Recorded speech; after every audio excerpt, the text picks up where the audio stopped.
you ever wonder why your grandpa's projects seem like they lasted forever, while your projects fell apart faster than a dollar store chair? Well, I'm here to tell you it's because of that secret black sludge that he slapped on every one of his projects. Grandpa truly was a legend. So today we're gonna take a look at those old school tricks, dust them off, and maybe give them a modern spin. And by the end of the video, you'll have an affordable wood preservation technique that's part science, part magic, and 100% awesome. Let's go. Let's be real. Nobody likes watching their hard work turn into compost before it's time. Wood rot is the arch nemesis of all things wooden and outdoors. We all know the stories, right? Your grandpa, let's call him Earl. Back in the day, preserving wood meant dumping used motor oil or creosote on everything. Fences, posts, you name it. And you know what? Those projects lasted decades, especially when combined with old growth lumber. And then you got the big box stores pushing that green and sometimes suspiciously brown pressure treated stuff. Sure, it fights rot, but it costs a fortune. And I did the math, and some of their green treat products cost about $2 a board foot at the time of filming this. And we haven't even factored in tariffs yet. All right, let's blast through the Encyclopedia of Wood Preservation. We got your heavy hitter chemicals like creosote. It used to be the go-to solution for railroad ties, utility poles, because it made the wood last forever. Some of the cons is that it might also last forever in the environment, also maybe in your lungs. So that's why it's been banned for the most part. You can find some products that hide it by renaming it as Creosote, but good luck with that. Moving on, exterior paints. Pretty colors, decent protection, but prone to peeling like a bad sunburn. And I hear good things about milk paint though, so those usually work pretty well. Exterior stains. Let the wood grain shine. It offers some protection, but needs regular touch-ups. Think of it as a sunscreen for your wood. Some of the cons is that it offers less surface protection than paint. Solid stains will cover the wood grain a lot more than semi-transparent stains will. Then we got your waterproofers, your water repellents, and wood deck sealers. Those three products I just named are very different things. They're good for keeping water out, the primary cause of wood decay, but not always the best against bugs,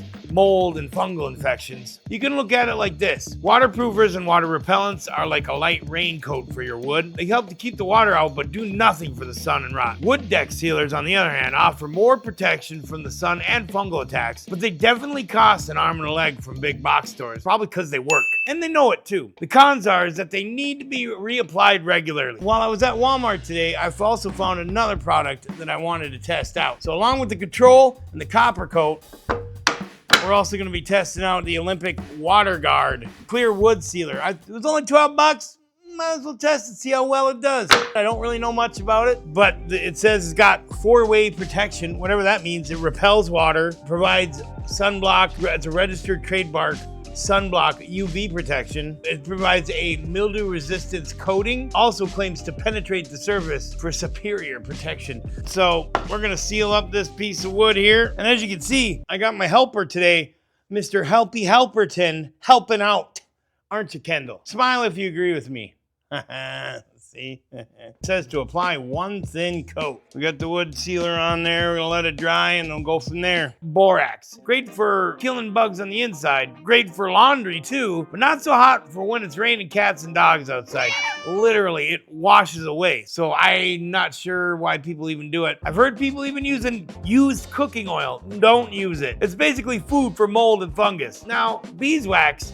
It's lovely for your furniture indoors, about as effective as a chocolate teapot in a hurricane outdoors though. And vinegar, great for cleaning mold and mildew off of the surface of wood, not so much for long-term wood protection though. Now, some of these solutions I would try, and some I wouldn't even waste my time on. But we need to test out some solutions that are feasible and have a history of actually working. So I'm gonna show you two very contrasting methods, something I know Grandpa did not have access to back in the day, and probably couldn't afford one of them if he did. Let's go. This brings us to the realm of bio-based preservatives. Last year, I stumbled across this stuff called Eco Wood Stain and Preservative. This stuff cost me a pretty penny, and I tried to feature it in our post setting video, but we weren't able to get into a deep dive on this product. But the claims are interesting. It's got low VOCs, environmentally friendly, and it boasts of both a stain and a preservative at the same time. Sounds pretty promising, right? I've also had some guys in the Minnesota Woodworking Facebook page tell me that they've tried it out with some success. But I'm gonna just soak this piece in the EcoWood solution for about 3 days. We'll add some weight to that to keep it submerged, and we'll see how well this 3x solution really works. What about for something that's even tougher? For wood that needs to stand up to the toughest conditions, especially ground contact or anything touching the ground, underground, anything like that, you're gonna wanna go with copper naphthenate. Often found in products like green treat or pressure treated lumber. Wood Life Copper Coat. It's fantastic against fungal decay and pesky wood boring insects. It's especially good for sealing the ends of pressure-treated lumber that you've cut. But here's the important stuff. Handle this stuff with care, ladies and gentlemen. It contains chemicals that can be harmful to your health if you're not careful. You're gonna need to wear eye protection, gloves, the whole 9 yards. One thing I wanted to point out with the green treat stuff, you're gonna wanna apply that to wood in a very well-ventilated area because it is quite stinky stuff. And then if you're interested in this product or any of the products that we talked about today, I'll link this in the description below so you can head over to Amazon and check it out. We receive a small commission on anything that you buy using one of our links, even if you don't buy the product that we send you to Amazon for. It's pretty nifty. It's just one of the ways that you can help out the channel. And thank you in advance. Okay, so we looked at a bunch of options that Grandpa Earl may or may not have used back in the day, but which one is the ultimate answer? What if Grandpa was on the right track, but just needed an upgrade? We looked at a bunch of options today, but nothing really hit that sweet spot of being both effective and relatively affordable. I might have a better way that may be good and bad for the environment. But what if the best upgrade to Grandpa's method involves fire? Let me show you. All right, forget the chemicals and the smelly oil. We're going back in time, back to ancient Japan for a technique so brilliant it's practically magic. Shou Sugi Ban.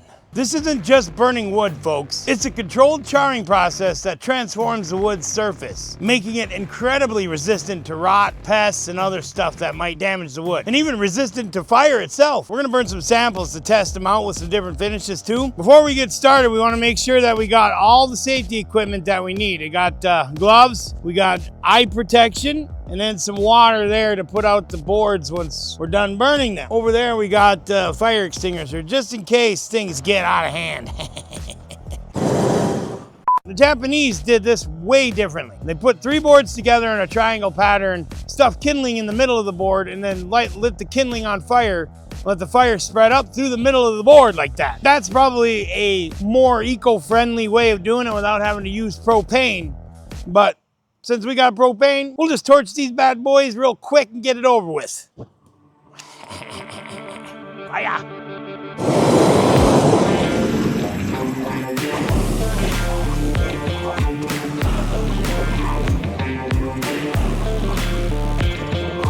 Flip these boards over so we can get the other side too. I want to get them equally charred all the way through so we can add these to the other ground contact tests that we're gonna do.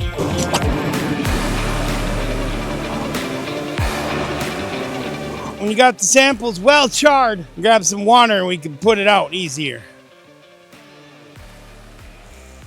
For wood that's going to be in contact with ground, or even if you're extra concerned about the environment, you can seal that beautiful charred surface with a natural oil finish like teak oil or linseed oil. We are going to add oil to one of these pieces and then leave the other one without oil and test both of them. For documentation purposes, we're using Helmsman Minwax Teak Oil. It's important to brush off the charred surfaces so you can get off some of this burnt stuff before you put any type of wood preservative or finish on top of it. Always wear your personal protection equipment. This adds another layer of protection and enhances the wood's natural beauty. Personally, I like the teak linseed oil look. Makes the wood look darker and makes it look really beautiful in my opinion. We got the different samples here. We're gonna bring them over towards the gate here and we're gonna set them on the ground for a ground contact test. See how well they do out in the elements compared to each other. Say moo. Moo. Oh, he just winked at me. I just want to note that the EcoWood test, it didn't get grade like the rest of the test did. I had it soaking and it did not get stained really at all. So I don't know if this is actually a real good indicative test of EcoWood, which further explains that EcoWood, you put it in a water solution, does it have a shelf time? Does it have a sitting time? Or what do they call it? Oh well. We have one Shou Sugi Ban sample that's longer than the other. The longer one is the one with the oil, and the shorter one is the one that does not have oil.